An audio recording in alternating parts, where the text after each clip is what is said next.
was fighting to recover from one of the worst economic crises in world history. A second recession seemed unavoidable. The world economy shrank 0.6%, and millions were left jobless around the globe. The extreme fiscal imbalances on a worldwide scale and the weak bank balances caused a dip of 10.7% in the global trade of goods and services, and with it, the loss of millions of jobs, all very damaging to young people's opportunities.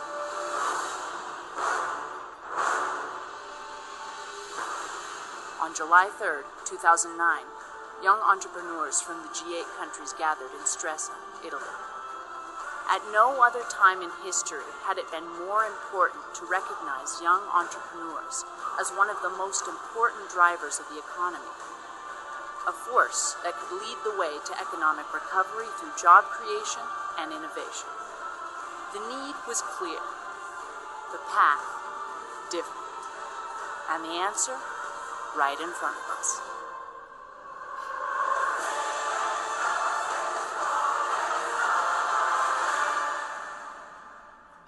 September 2009. The G20 summit took place in Pittsburgh, USA. World leaders officially decided that the G20 would replace the G8 in terms of planning global development. By September 25th, 2009, the G20 had become the most important political and economic body in the world. The globe's young entrepreneurs had the opportunity to highlight the undeniable need to strongly promote young entrepreneurship in the world's most important political forum. This was how, in June 2010, at the initiative of the Canadian Youth Business Foundation, and for the first time ever, the world's most important business organizations gathered at the Young Entrepreneur G20 Summit in Toronto, Canada, with a single objective: to make history. We, the leaders of the organizations that support young entrepreneurs around the world, know that these young entrepreneurs have the power to change their lives, their communities, their cultures, and their countries.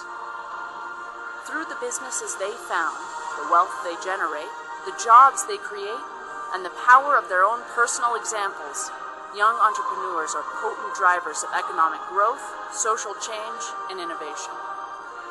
Immediately afterwards, in November 2010, YES Korea hosted a meeting at which a charter was signed, making official the creation of the G20 Youth Entrepreneurship Alliance.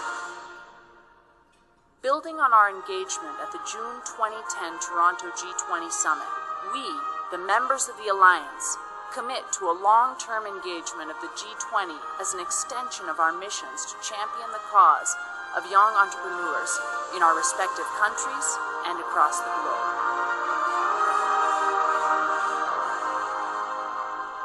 Through our global movement, we believe we can make the 21st century the century of the entrepreneur. The G20 Young Entrepreneur Alliance had been born, and the world was about to change.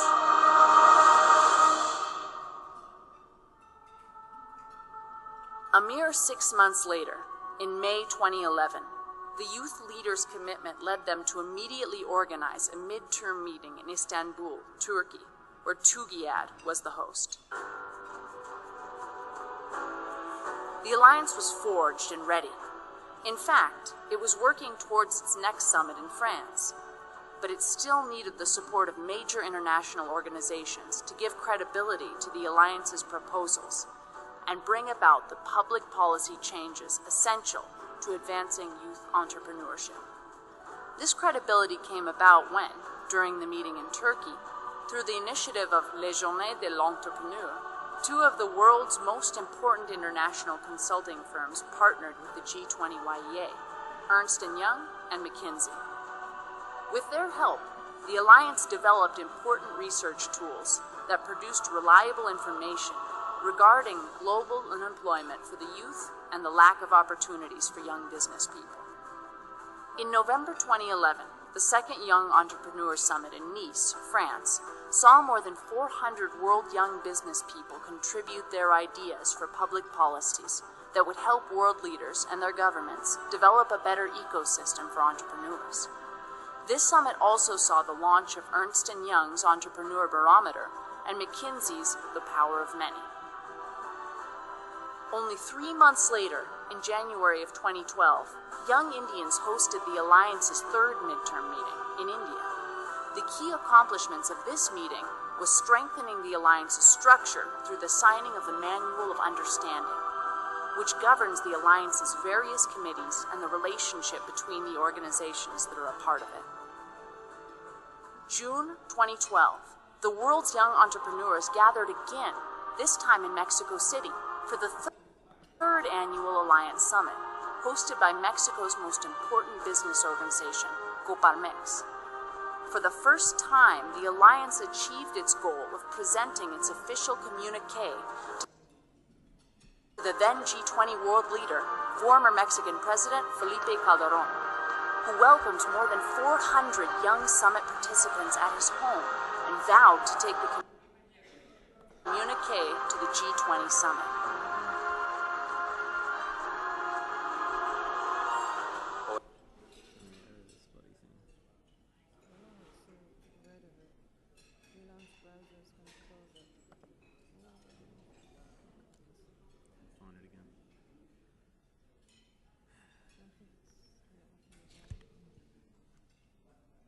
Minor technical issue. We will be with you in a minute.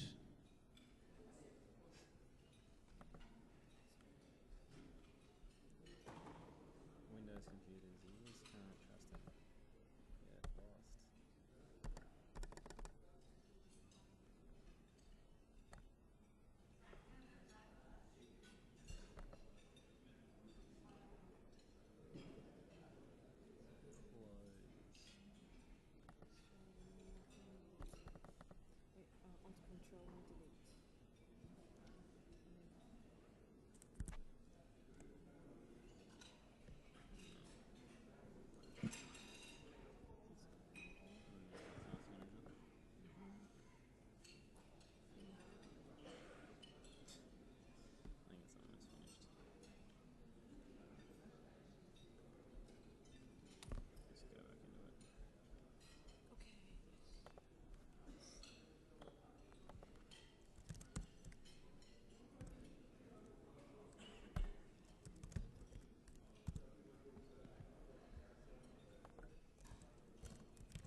Time, the Alliance achieved its goal of presenting its official communiqué to the then G20 world leader, former Mexican President Felipe Calderón, who welcomed more than 400 young summit participants at his home and vowed to take the communiqué to the G20 summit.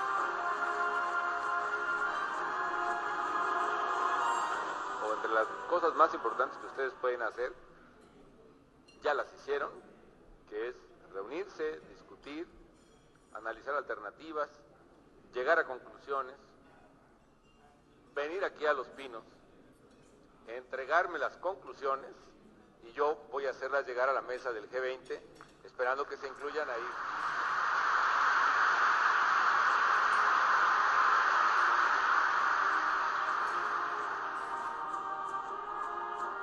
It was also in Mexico that the G20 Research Group officially joined the Alliance as a strategic partner. The G20 YEA had become the most important youth organization on the planet.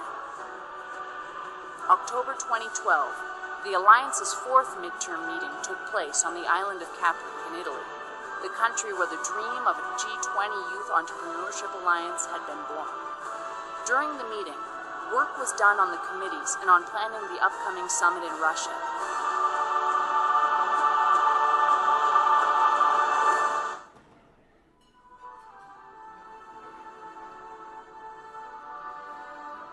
Since Russia became the host, the G20 YEA has achieved several new milestones and accomplishments. First, it has brought on Accenture as a new global knowledge partner.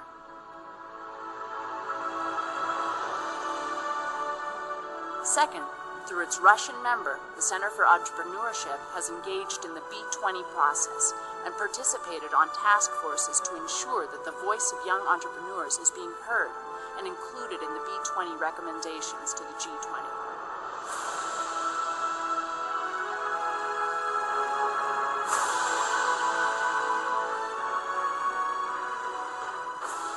As the G20 Young Entrepreneurs Alliance Summit convened in Moscow, Russia, from June 15th to 17th, 400 young entrepreneurs from G20 countries and the organizations that represent them could rightly declare, "Crisis delenda est, entrepreneurship est memorandum." The crisis must be overcome. The role of entrepreneurship must be emphasized.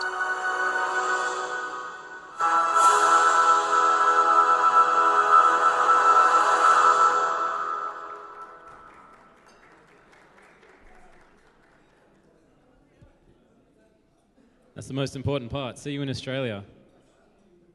We are hosting the next summit on the 18th of July. So any young entrepreneurs in the room, we'd love you to join. Can I ask everyone here, can you put your hand up if you're an entrepreneur right now? Who's running a company? Anyone in the room? A couple. Good. Good. So all of you guys, I should see you in Sydney, I hope. Now, presentation time.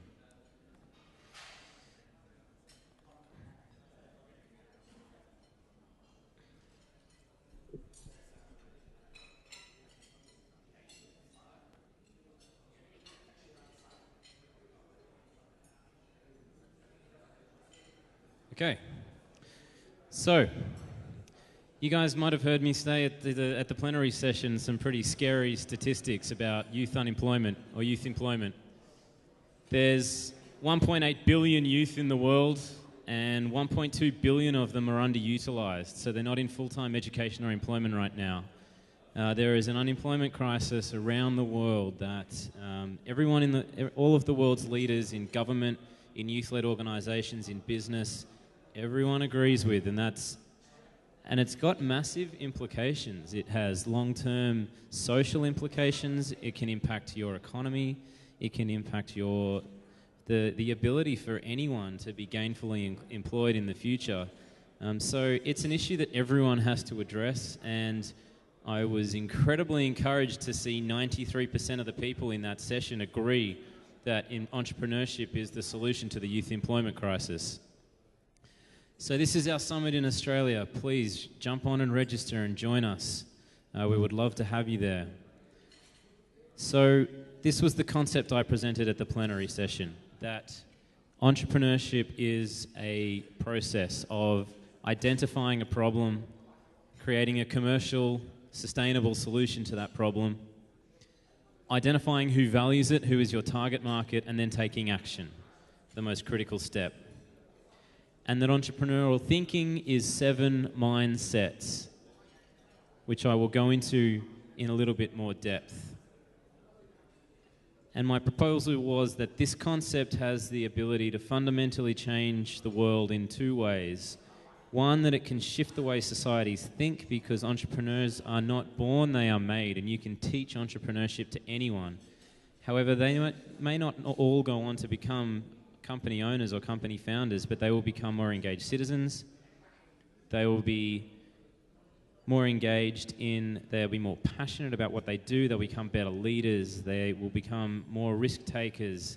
So by teaching this concept to anyone, it creates an elevated way of thinking about your life and of approaching your life. The other way that it can change the world is by building ecosystems and people in developed countries creating social enterprise, so businesses that solve big problems in the world. It's the entrepreneurs of the world that are going to solve the bulk of the issues globally around hunger and poverty, around access to education. All of these issues, all of these big social and humanitarian issues are going to be solved most efficiently by young entrepreneurs.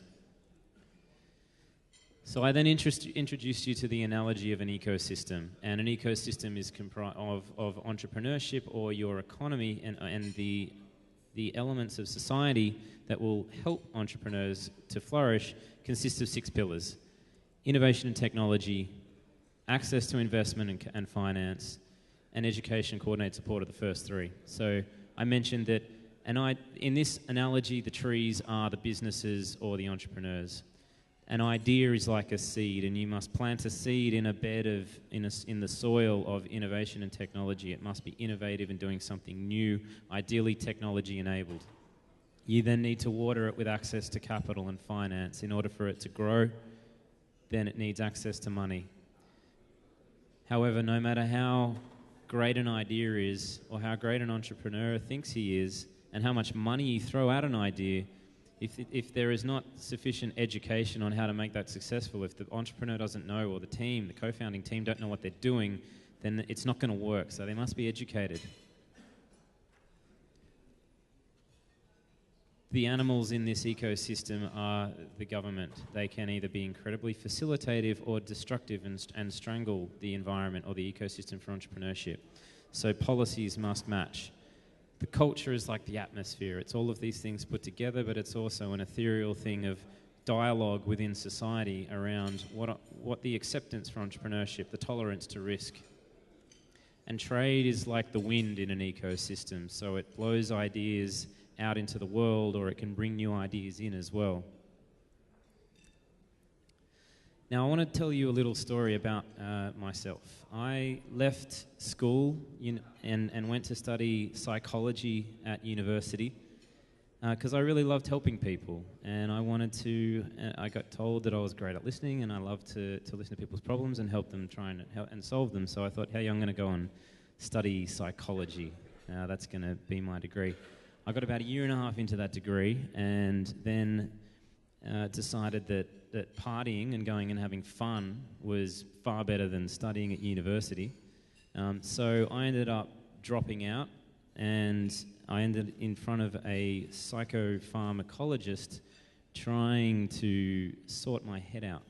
I'd ended up a little bit depressed and crazy. And this guy's name was John Anderson, who changed my life in a couple of ways. First of all, he got me back on the straight and narrow and figured out what I wanted to do with my life. Second of all, once he'd done that, he then got diagnosed with terminal bone cancer that had metastasized through his entire body, and he was given 4 months to live. And John kept seeing all of his patients up until 1 month before he died. And he sat me down in the last session that I spent with him, and this changed my life. He said, Jeremy, if you can take just one thing away from the experience that we've shared together, I'd love it to be this. That if you can get to the end of your life and honestly look back and tell yourself that you've made every step count, then you'll die a happy man.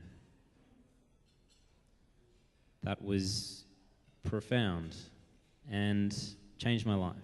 And I vividly remember leaving his office as a 19-year-old kid, staring at my feet on the way to the train station to go home, thinking, every single one of these steps needs to count.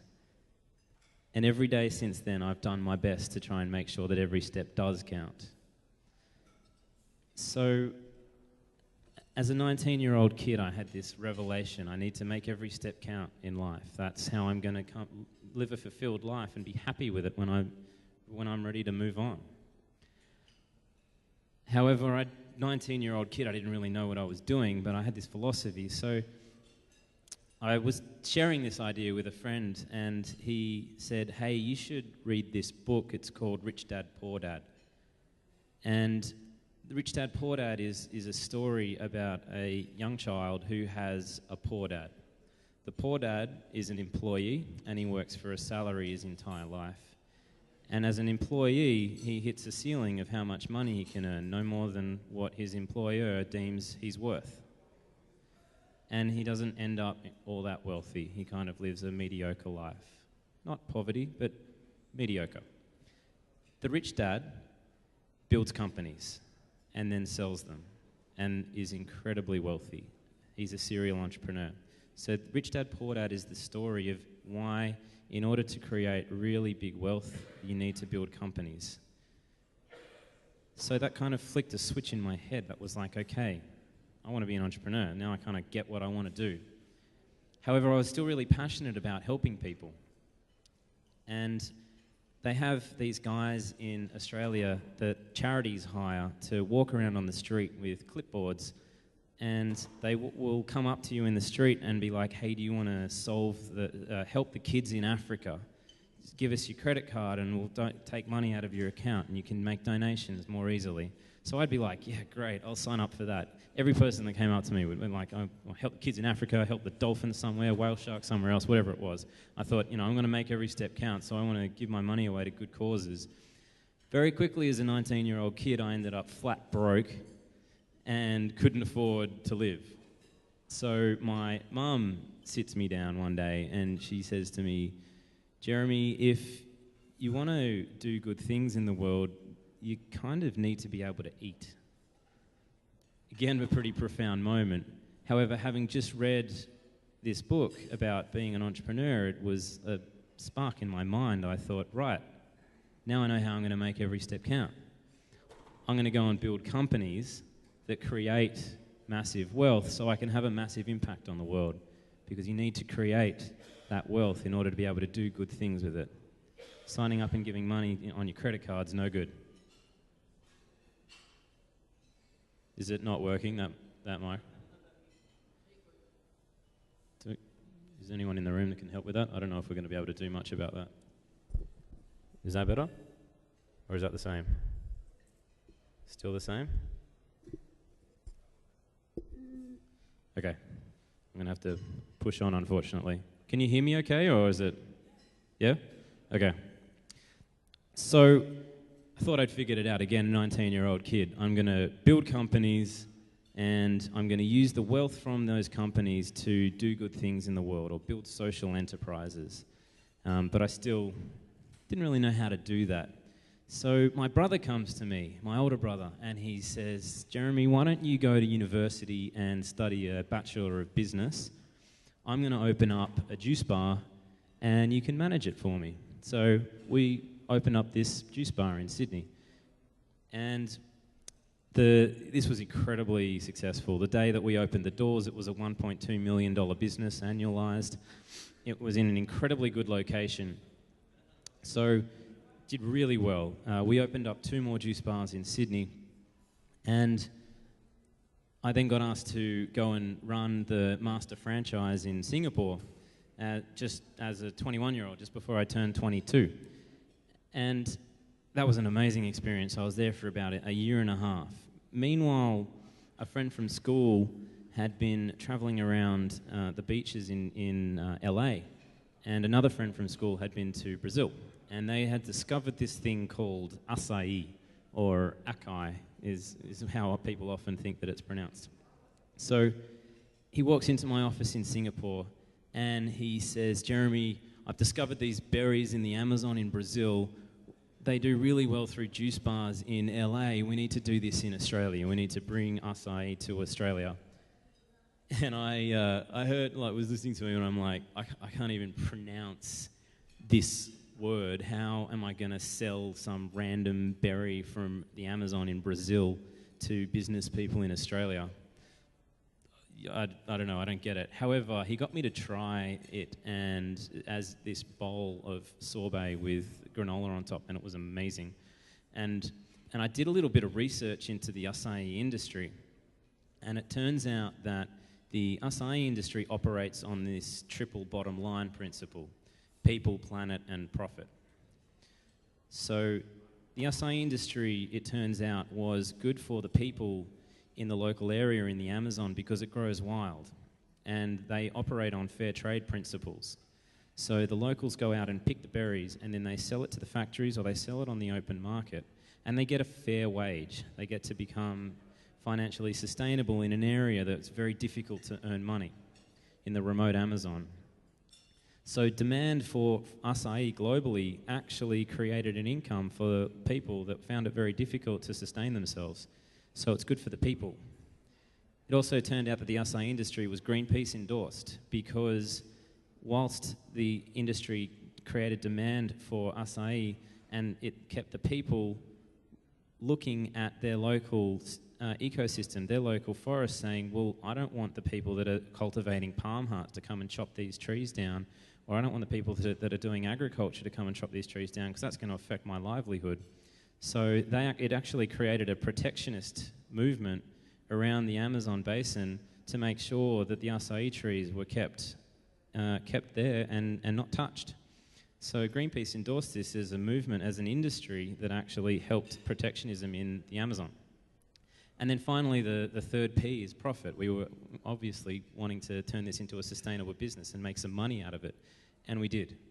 So that business went on to win Australia's fastest growing small business in 2010. It was a finalist again in 2011. But the really cool thing about this business is that we started collecting 1% of our revenue and donating it to a charity called Amazon Friendly. And the 1% of revenue that we donated kept a school running in the Amazon for 100 children for 2 years, just purely based on our donations. Thank you. Thanks. So about 8 years after I'd had this revelation that I want to make every step count and create businesses that can have a social impact, I'd actually finally figured it out. I did it. I managed to collect money from a business that have an impact on 100 children. So that was their food, their books, their transport, maintenance, the teachers' salaries, everything. That school ran just on our donations for 2 years.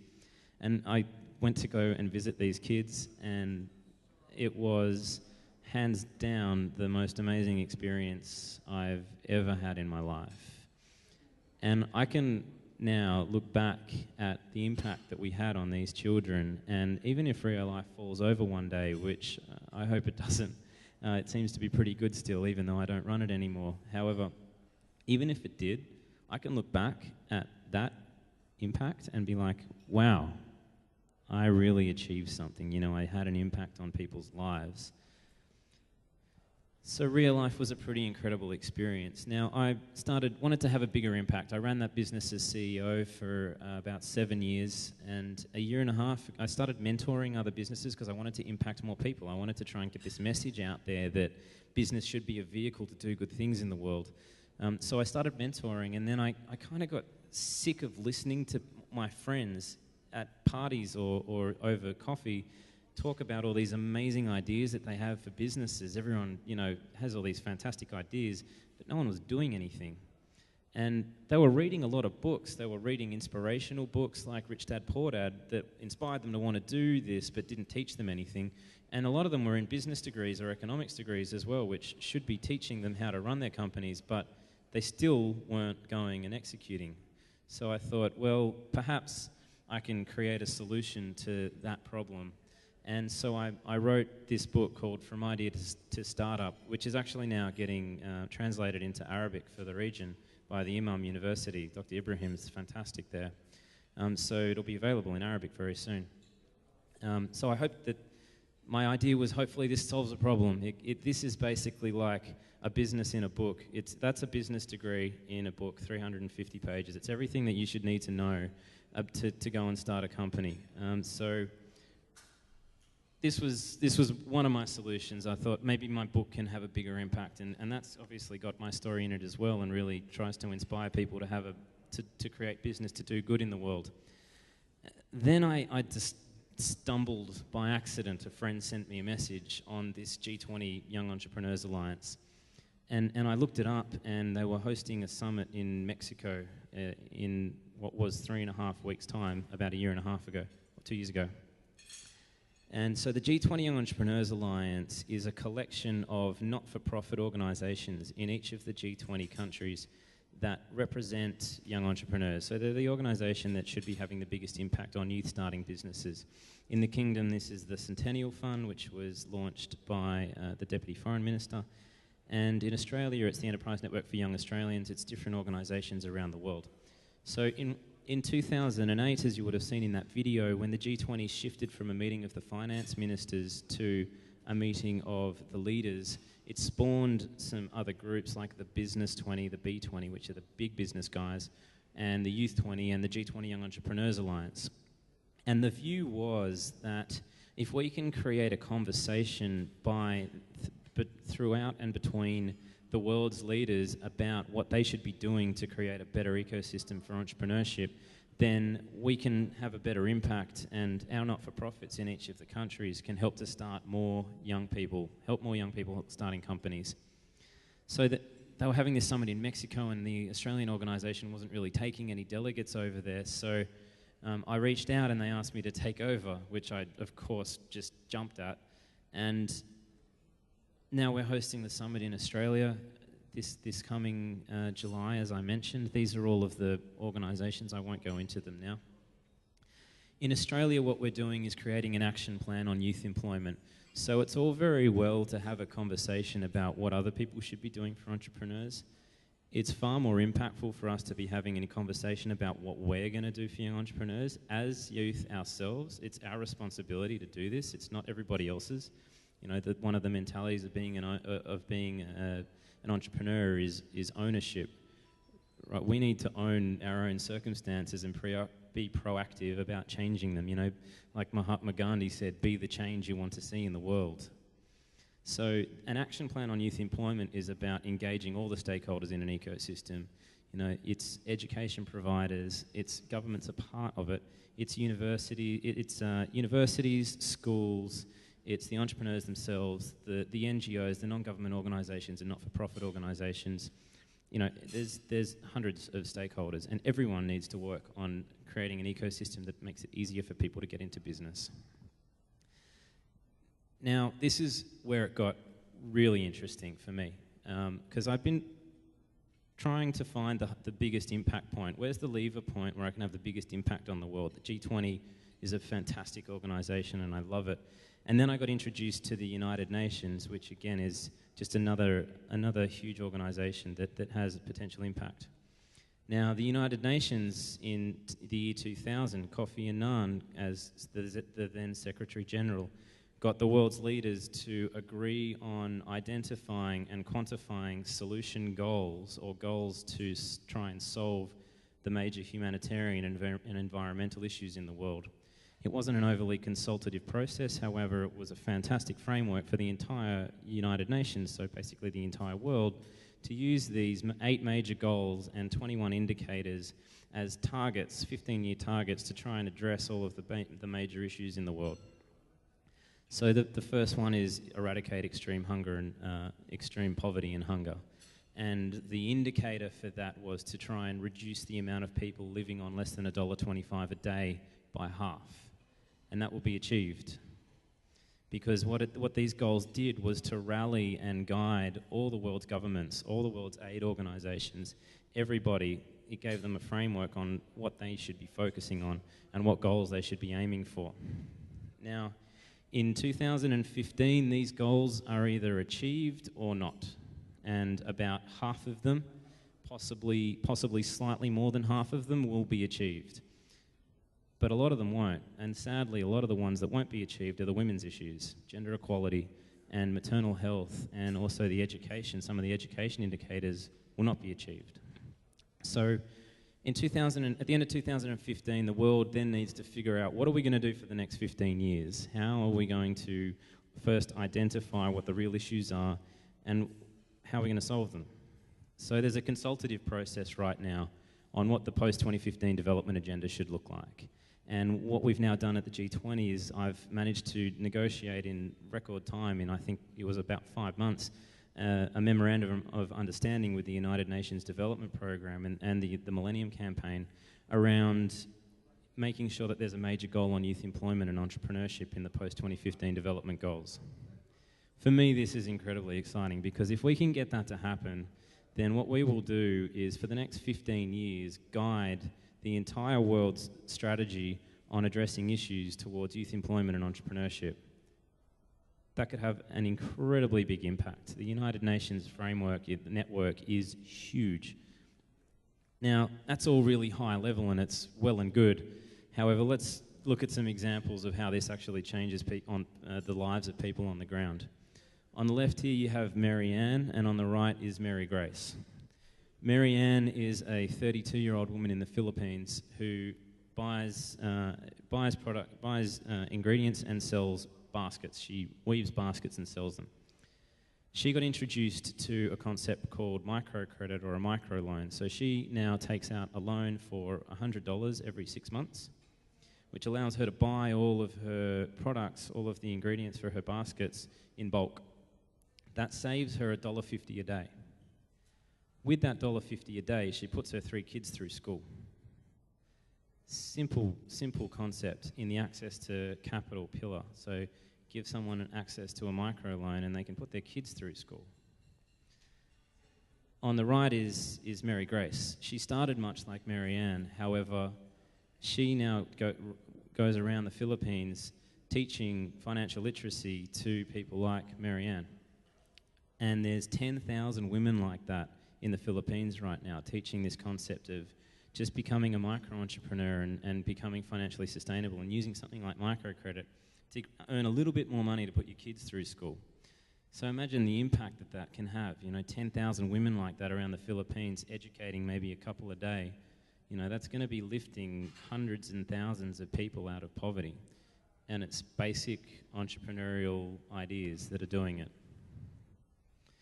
This guy I love, Ludwig Marashane. So he's got a TED Talk as well. I highly recommend you watch it. So he comes from Limpopo in the north, just northeast of South Africa. He lives on a little dirt road. His story's fantastic. And he had a Nokia 6210.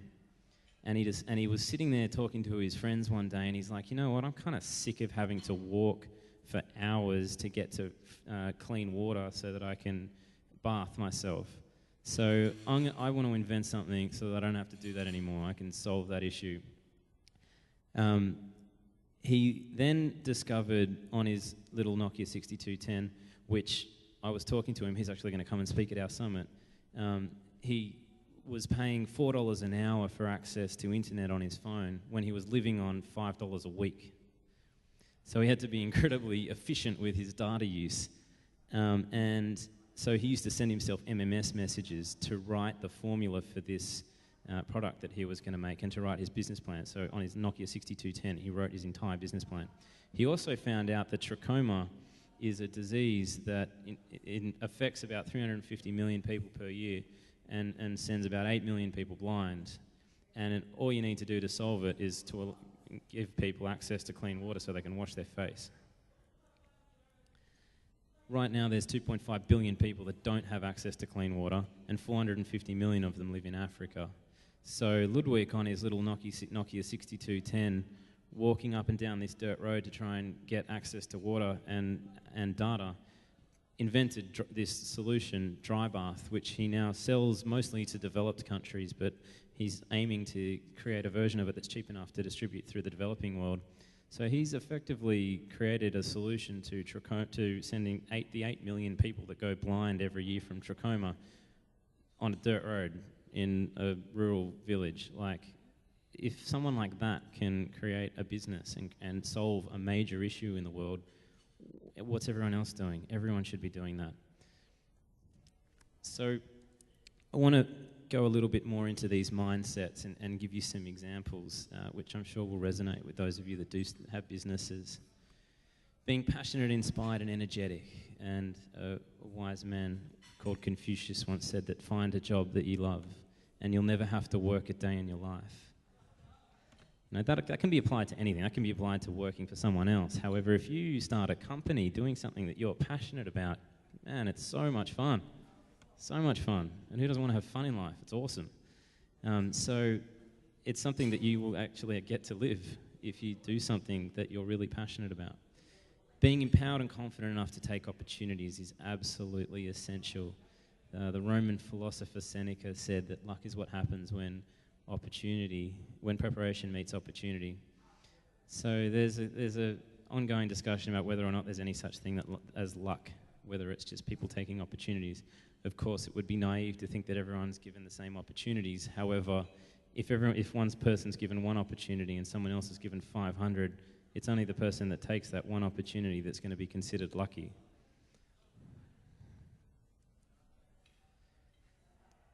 ownership mentality is just so important. There's so many victims in the world, and it's such a negative mentality and a mentality of the past. And I used this quote before, the best way to predict the future is to create it. You know, when you start a company, you are forced to take ownership of your situation and get stuff done and make things happen. And it's a mindset that, you know, all these things, like I mentioned, you can teach these. It doesn't need to be for someone starting a company. Everyone should think like this. So fast decision-making and risk-taking. T.S. Eliot, who's a famous author from England, said only those who will risk going too far can possibly find out how far one can go. You know, there needs to be a shift in culture around tolerance for risk and encouraging people to go out there and have a go and make a mistake. When you run a company, you are forced to become a leader, leadership.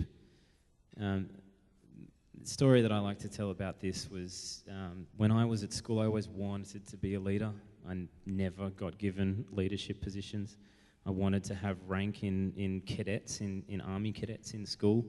And I was like short and overweight and not respected by any of my peers. So I ended up in the quartermaster's store giving out the clothes when I wanted to be like a ranking officer. I used to be the kid that if we were in a room of like 5 or 6 people and someone said, everyone go around the room and introduce yourself, I would be like shaking and my heart would be jumping out of my chest because I was so nervous to speak in front of a few people. Put me in front of a room of 500 people and I'd break down. However, I started a company called Real Life, and we won an account selling, we ended up selling through about 2,500 stores. And one of the big account managers came to me and said, hey, we've got about 1,500 staff. We'd like you to go around the country and train them all in sessions of like 150 people. And I was like, man, okay. I had to do it. I was the only person that could because I knew the product better than anyone. So I was forced into this situation where I had to get up in front of hundreds of people and present. And I was petrified. Like, at no point did I think that I could get up and do public speaking. And I had to do 7 of these things. And on the first one, like, I was shaking and nervous. Apparently, like, you couldn't hear it too much in my voice, but I can tell you on the inside it was chaos. Second and third and fourth one, I kind of started to get the hang of it. By the 5th and 6th one, I actually started to think, hey, I really like public speaking. And by the 7th, I nailed it. And I figured out that I love this. I actually really love this. Never in a million years did I think that I would be a public speaker or someone up in any position of leadership, really. I wanted it, but I didn't ever get it. But by being forced into it, by being an entrepreneur and running my company, I was forced into it, and I love it. I love being up and speaking. And when you run a company, you have to lead your customers, you have to lead your suppliers, you have to lead, if you put a board of directors in place and you're the CEO, you have to lead them and direct the company, and your staff, everybody. So an entrepreneur is by definition a leader, and if you're not a good leader, then you're not going to be a good entrepreneur. But being taught this concept, being taught that process and these mindsets will make you a better entrepreneur. So John C. Maxwell says leadership is taking responsibility whilst others are making excuses. Being disciplined and hardworking is an interesting one because some people think that going and starting a company is going to be easy. It's far from it. It's probably one of the hardest things you'll ever do. But it teaches you how to work, and it teaches you a work ethic, and it has the opportunity by teaching entrepreneurship experientially to our youth, teach them to have a better work ethic, regardless of whether they go and start a company. So Thomas Edison, one of the most prolific inventors in the world, who owned about 1,097 patents in the US alone, who you would think is just a genius. Even one of the greatest geniuses says that genius is 1% inspiration and 99% perspiration. It's hard work that gets things done. It's hard work that creates inventions or creates successful companies. The final mindset is being learning, adaptive, and dynamic. So one of my favorite quotes, Nelson Mandela said that education is the most powerful weapon you can use to change the world. And when you run a company, even in life, in working in a job, at any point, things go wrong. You cannot avoid it. Things are going to go wrong. But it's those that are able to adapt quickly, learn from them, and then change their trajectory and move on and move forward. They're the ones that are successful. And as a company owner, you have to be able to do that. You can't predict everything that's going to happen. So I went through these in my presentation on stage, so I'm not going to spend a lot of time on these ecosystem factors. We could spend a lot of time on here, so I'm going to keep moving on.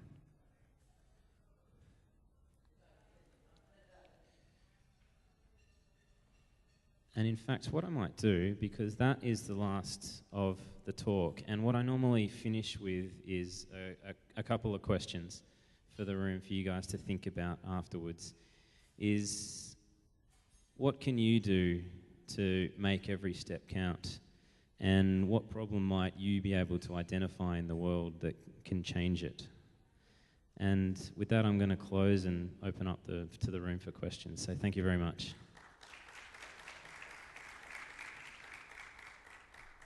We didn't get question time in the plenary, so is there anything that anyone wants to run by me, please? You can have the microphone and I'll use this one up here. Anyone? Yeah?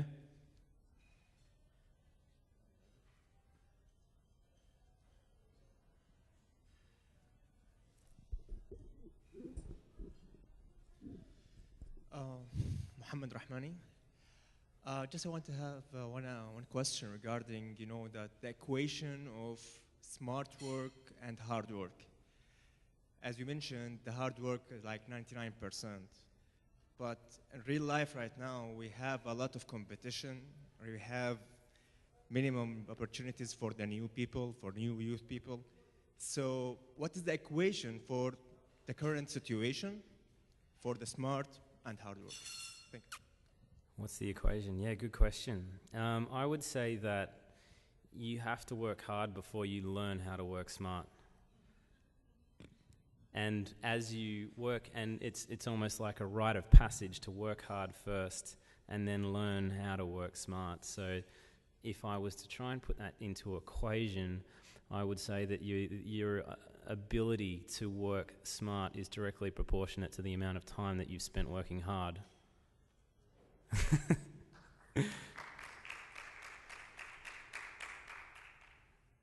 Thank you. Any other questions? Come on, don't be shy. Throw them at me.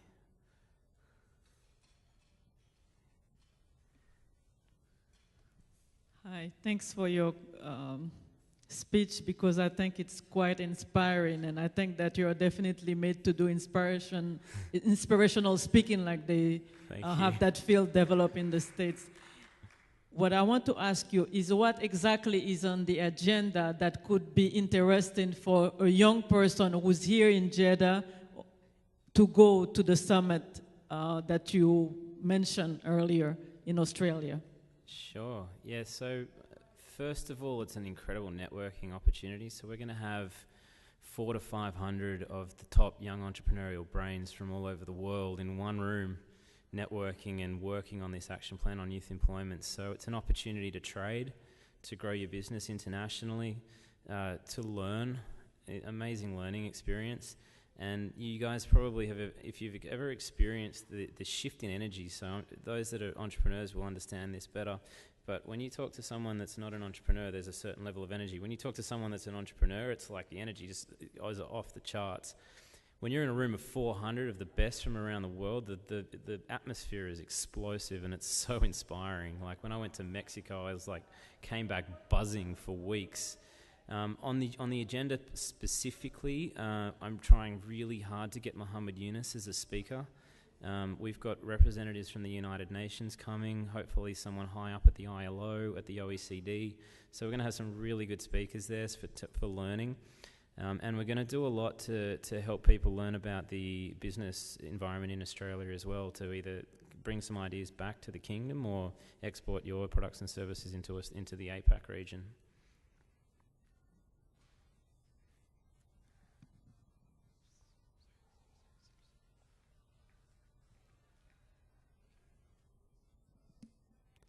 We done?